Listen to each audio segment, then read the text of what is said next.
Welcome to Spiral Path Arts. I am Beth, and this is day 1 of 31 Days of Samhain, and I am so glad that you are here on this path with me today.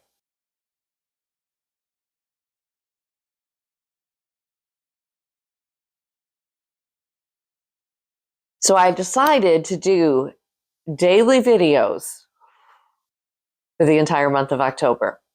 And why did I decide to take on such a daunting task when some months I can't even get one video out, let alone a weekly video? Well, let me tell you, I thought it would be a good idea and a good opportunity for us to get to know each other better, for me to put out as many videos as I possibly can and as much different variety of videos so that I can get the feedback from you, my viewers, of what you like and maybe what you don't like, what you'd like to see more of, and what really isn't catching your interest. And for you to get to know me a little bit better, to see all the variety of different things that I enjoy to do and share and that type of thing. I thought I would start today, about sharing more about my path and myself and my personal journey and how I got to where I am today. So when I say I'm a witch, do you expect me to look like this?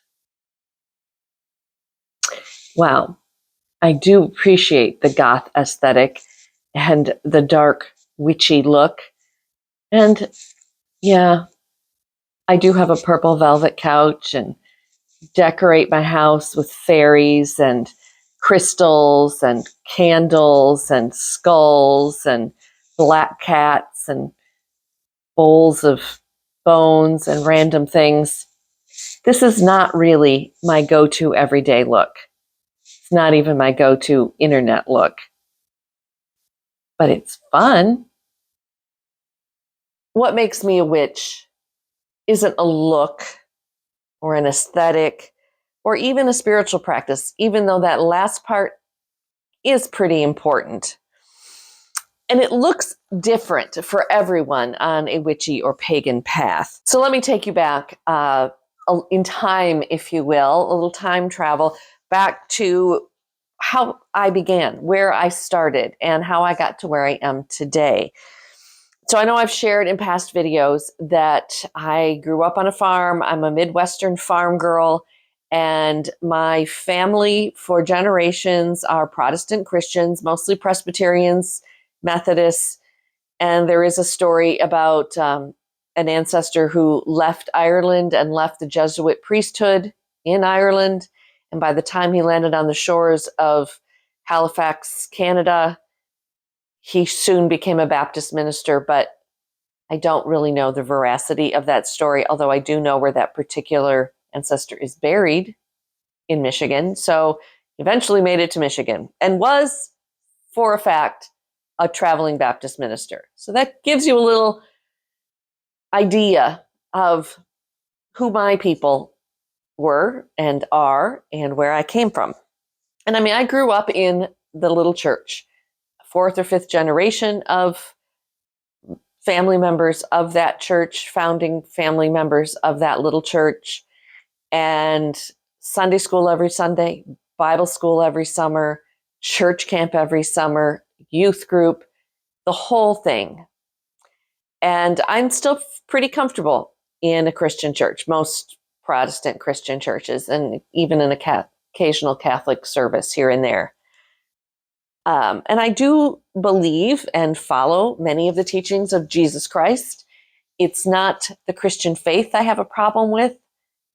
Usually it's the Christian church or the people of the church that have caused me to step away. But I just also always felt, even as a young child, that there was something missing, that there was something more, that I knew that I felt closer to God in a forest, sitting under an oak tree, or watching a litter of kittens being born in the barn, or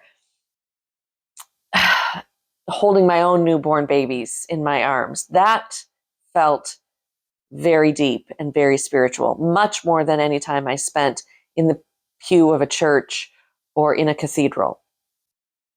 So contrast that with when I was a kid, which I'm sure many of us can understand and relate to.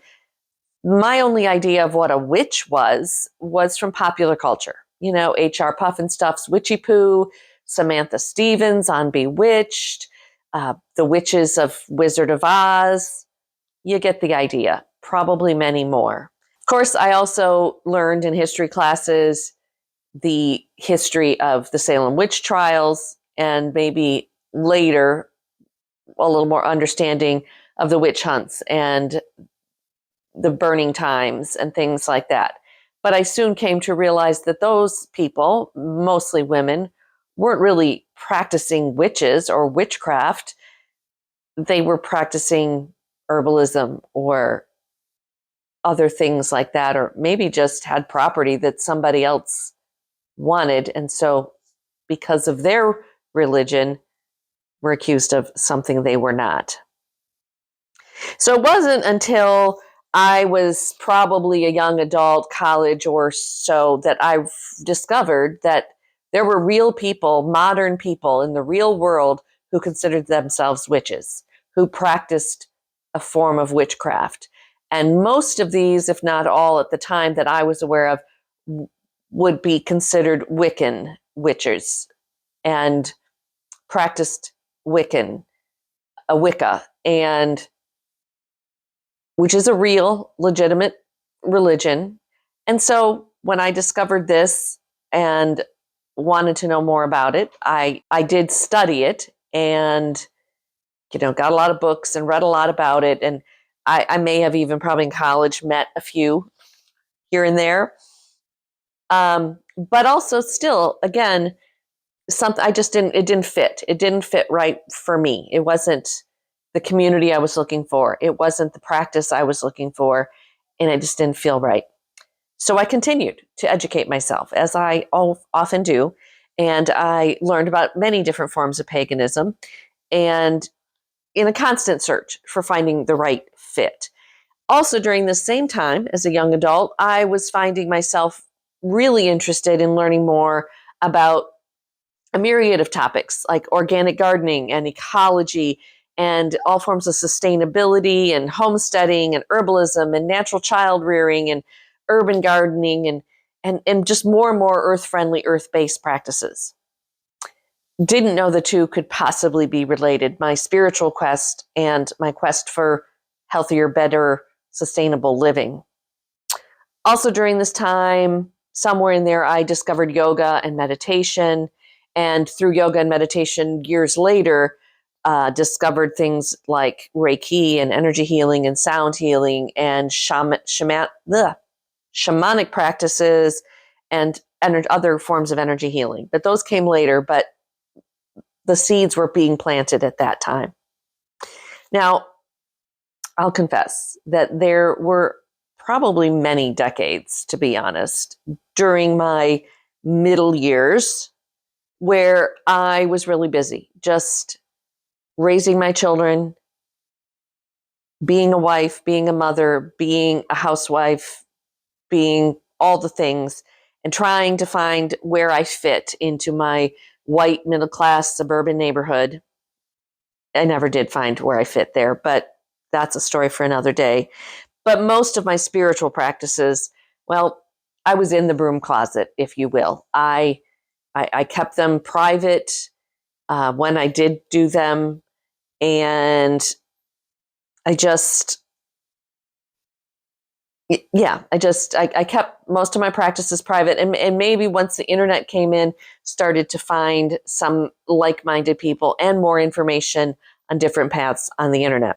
So it wasn't until after I moved away from my conservative Midwest roots and moved to Tennessee that I was pleasantly surprised, gobsmacked, if you will, to find an entire community of Appalachian witches.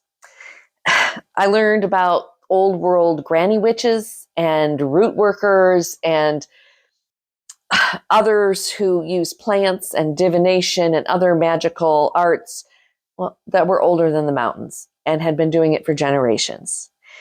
These women even a few men were herbalists and belly dancers, yoga teachers and Reiki practitioners, doulas and midwives, farmers and massage therapists, activists and teachers. I'd found my tribe. And now my religion and my spiritual practice, well, they're an everyday part of my life.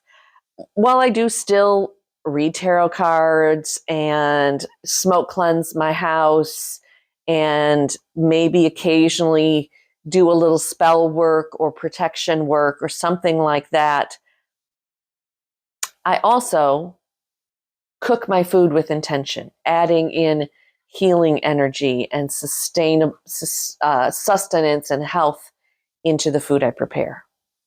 When I clean my house, I add protection when I wash my windows or my windowsills. Or when I mow my lawn, I mow around the perimeter of my property, energetically also putting up a boundary of protection. Things like that. I talk to the trees. I listen to the animals. I try to live in sync with my world, with the energies and spirits of the land and the ancestors of the land that I live on, in the space that I live in and call home. And I believe that the karmic law, the rule of threes, the golden rule, they're all fundamentally the same thing. And what you put out into the world is what you will get back into the world. So you put out negativity, you're going to get negativity. If you put out joy and gratitude and love, you're going to get joy, gratitude, and love, and more back. We are all on this spiral path together. Our paths aren't all the same. They don't all look the same. They don't all take us to the same place. And we're all moving at our own pace. Sometimes our path might get to be too much, and we need to just sit down on the sidelines and rest. But while we're doing that, the fellow travelers on this path with us, we can be their cheerleaders. If you're resting, cheer on those that are still on the journey or on the path or running the race. Because tomorrow it will be my turn to run the race. And I'll be back on the path, moving myself up that mountain, up that spiral path. And others who I have cheered on in the past will be on the sidelines cheering me on. That's what it's all about. We're on this path together. We're traveling together. As Ram Dass says, we are walking each other home. So we're always learning and always spiraling through these lessons of life together and individually. So if you are here watching this video, then you are part of my tribe. You are on this path with me, and I am so glad to have you here. And I hope you stick around. I hope you like what I have to offer the world, because I'm going to keep offering it in one fashion or the other. And I want to be a teacher and a guide as well as a fellow journeyer on this path with you. So I used to always end my yoga classes by saying, the light in me sees and honors the light in you. And when we bring those lights together, we make the world a brighter place. Namaste. Thank you for being on this path with me.